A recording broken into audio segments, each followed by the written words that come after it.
Je m'appelle Isabelle Soulière, je suis chercheuse et neuropsychologue de formation. Je suis professeure à l'UQAM au département de psychologie et chercheuse à l'hôpital en santé mentale Rivière-des-Prairies.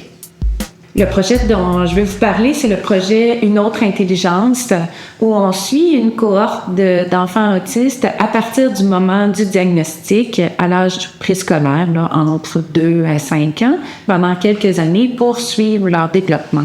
Quand on donne un diagnostic d'autisme, les parents nous demandent comment leur enfant va se développer sur le plan cognitif. Est-ce qu'il va apprendre à parler, mon enfant? Est-ce qu'il va pouvoir aller à l'école avec les autres enfants? C'est des questions pour lesquelles on n'avait pas beaucoup de réponses à leur donner parce qu'on ne connaissait pas bien la trajectoire de développement des enfants autistes. Maintenant, quand il y a un diagnostic qui est fait avec un enfant, on propose de le suivre pendant quelques années, puis on observe les comportements de l'enfant dès l'âge du diagnostic, 2-3 ans. On essaie de faire passer des outils d'évaluation de l'intelligence, des habiletés perceptives, du langage, des habiletés dans la vie quotidienne.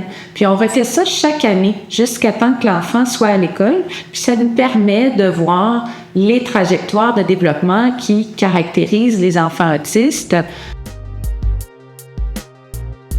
Ce que j'aimerais avec cette recherche-là, c'est être capable de dire qu'est-ce qui permettent de prédire le développement de leurs forces, de leurs intérêts, de leurs défis sur le plan cognitif. Qu'est-ce qui fait que dès 3-4 ans, on est capable de voir c'est un enfant qui devrait avoir ce type de développement-là.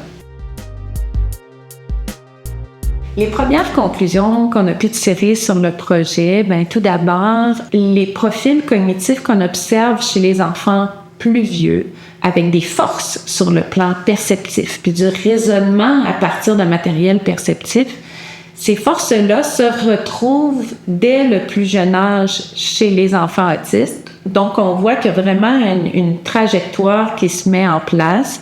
On le savait pour les plus vieux, mais on ne savait pas comment ça émergeait. Est-ce que c'était déjà présent chez les petits? La réponse est oui. Ce qu'on voit aussi, c'est qu'il y a plus qu'une trajectoire qui est possible chez les enfants autistes. Ils ne sont pas tous pareils, évidemment. Puis aussi, ce qu'on remarque, c'est que les intérêts pour les lettres, pour le matériel écrit, pour les propriétés perceptives de l'environnement, tout ça, ça prédit les forces de l'enfant au moment où il entre à l'école. Donc, c'est pas des comportements anodins qui sont là, c'est des intérêts qui font que l'enfant développe des compétences quand il est tout petit. Il y a 2 impacts principaux que j'identifie de cette recherche-là. Un impact, c'est pour mieux comprendre les trajectoires de développement qui sont propres aux enfants autistes, qui ne sont pas les mêmes que chez les enfants neurotypiques. C'est des étapes qui sont normales et attendues pour un enfant autiste. C'est comme ça que lui se développe.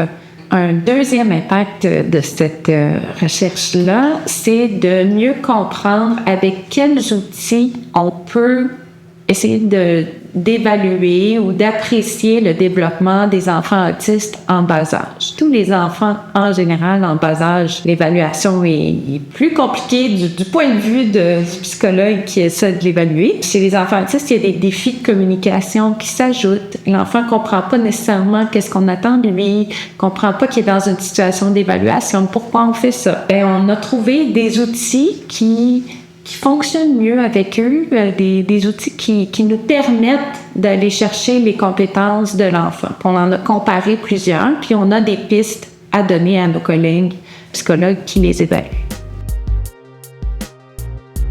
Je pense que la recherche en autisme a fait de grands bonds dans les dernières années. Puis c'est un domaine de recherche qui est important parce que c'est des personnes chez qui, au départ, on avait tendance à se centrer sur les difficultés, les déficits. Puis je pense que le type de recherche que je fais, que nos collègues font ici, font en sorte qu'on peut mettre en valeur les caractéristiques qui sont propres aux personnes autistes et les forces aussi. Puis ça, je pense que c'est un aspect que la recherche peut apporter.